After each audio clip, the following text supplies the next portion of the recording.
Goeie. Het wie een David in de kop van de week. Deputeerde de Vries eerst het uitles van ProRail. Die spoorjongens hier namelijk bekend maken dat de rails hier in Friesland takken hier gerepareerd worden moeten en soms bad dan net in een nacht of in een vakantie, maar op gewone werkdagen. En hij wil weten of het wel nodig is dat er geen lege treinen meer door Friesland rijden. Maar ja, wij hadden hier voor.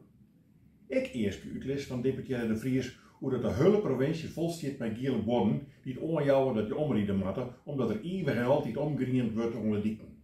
En dat is net takken meer, maar joert. En dat gaat hij wel wat door te zitten. Deputeerde Friso Douwstra die baalt ik al als een stekker dat hij niet te zitten had over de gasborings in Friesland. Het tweede grensland. Hij is verontrust. Zo praat jou geen lover. Smiet om alle dieken naar boorlocaties dicht, ont dat wat te zitten krijgt. Maar nee, dagelijks na de vakanties in de media komen mij kreten, dat vinden ze genoeg. Ik borings boven de eilanden, die maken maar net nevens hem, want dan komt het water in de betiezing. Ja, dat gaan hem zelfs al lang in de betiezing brengen litten, toch zoveel instanties en besturen daar wordt mij half te litten, dat nimmer meer weet wat door het water zitten had.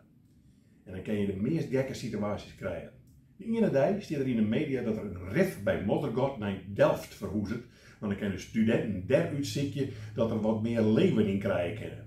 En omdat die treintakken meer net riet, maar het rif daar maar in. En de andere dag lees je dat verderop in het water een rif is, waar ze paardenbjem planten hadden.